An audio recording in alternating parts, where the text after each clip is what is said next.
I hate the term unicorns. I think it's a marketing term. We used to always have this myth around, well, you can't go public in India. What I really care about is revenues. Not GMV, not vanity metrics, but revenues. Now companies like Meesho, Groww, CRED are getting there in half the time. Revenue scale is the one thing we should all watch out for. Everything else doesn't matter.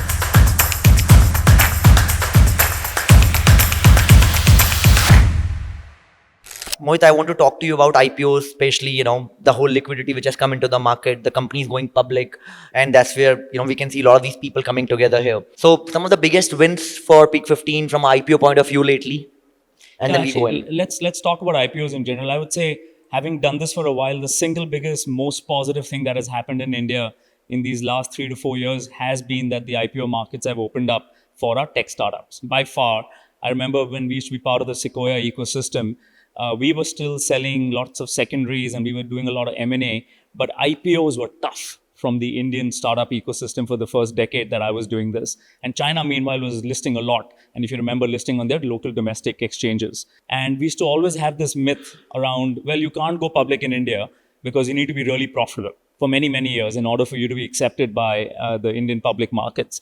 And I remember at the point of Zomato going public, this was again a same question. We were still losing money at Zomato. And there was this vision. And if those of you who knew Dipinder from those days, he was not the best at saying, I'll guide you to what my forecast will be and so on and so forth. And so it was a little bit of a leap. But starting with Zomato, and now we know what's happened, there's a complete acceptance in the Indian public markets of the startup ecosystem, right? In our own portfolio, we've had about 23 IPOs at this point in time, 4 since the rebrand. Wow. So since June of last year, we've had Honasa, Mama Earth, Office, Ixigo, Digit, all go public.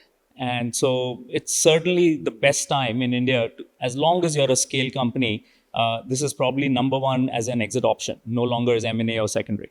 And how does the math look like very broadly? How much to sell, how much to hold? Like, if you give some rough math numbers, how to look at the IPO from a VC point of view? So one thing you'll hear me consistently say today is I hate the term unicorns. I think it's a marketing term. Unicorns is a valuation that people put between a willing buyer and a willing seller. It really doesn't represent the company's value because that's all in a cycle.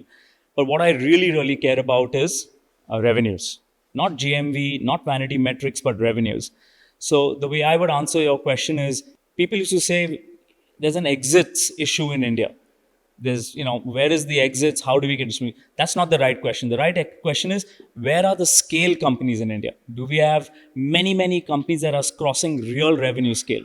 So in our portfolio, to give you a sense, what we tell LPs is, leave this unicorn stuff out.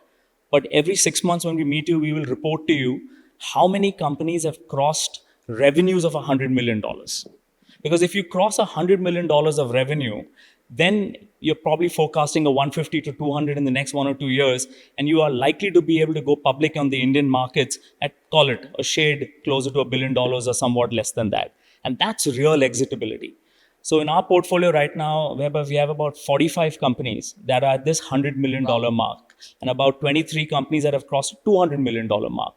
So all of these companies are exactly the IPO pipeline that I would really be focused on. But 10 years, 12 years, 15 years journey. Yeah, let me give you some insights on that as well. I mean, we were early investors in Zomato in 2013, I think.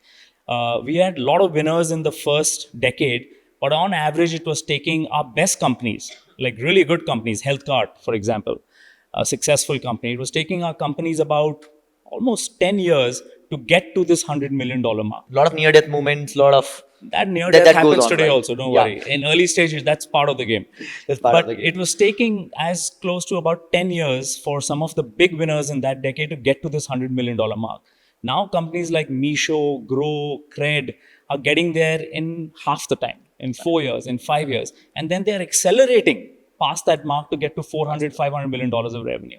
So, revenue scale is the one thing we should all watch out for. Everything else doesn't matter. And if you hit the scales of $100 to $200 million of revenue and you keep growing at this 20 to 40% after that compounding, you have very rich exit pipeline for the IPO market. And again, I know I've asked this, but I'll slightly again, try to articulate. If you take a rough math, right? A LP invested 100 rupees in your fund, and you are going for IPO exit. Is there a math going on, goes on the back? Of course, it does, right? Like, let's exit 5%, we hold 10%, let's keep it 5% for the future 3 years. Is there some broad math? See, And I know we can't generalize it, but yeah, no, I'll give you some principles we operate at. We are venture capitalists, we are private investors. That's what we know. Our business is to get into business with the best founders when they are at Series A seed stage, right? That's what we know how to do. Then we know how to help them with company building, whether it's management teams, future fundraisers, preparing to go public, so on and so forth. And then they go public. Honestly, we're not the best public investors. So the only time we want to hold on to a public stock for long is in very, very selective companies. So what we are not is, we are not the best people to be able to manage small IRRs or time the market or be able to know when there's a winter or a summer. That's not our trick. What we know how to do is think 5-year, 10-year timeframes. And so if we like a company, wherever, for the next 5 or 10 years, we'll hold it. Doesn't Whether it's matter, public yeah. or private. Doesn't matter, yeah. That's the mindset. that Very we have. interesting. So we don't really try and maximize 5% out now, 10% later out. Look, in the companies that I just mentioned, Mama Earth, we've been able to get a large amount of secondary when we wanted it. 5-star, you'll hear some good news very, very recently, large amounts. So India affords enough liquidity when you want it in the large size companies. We don't have to try and trickle your way out. Fair enough.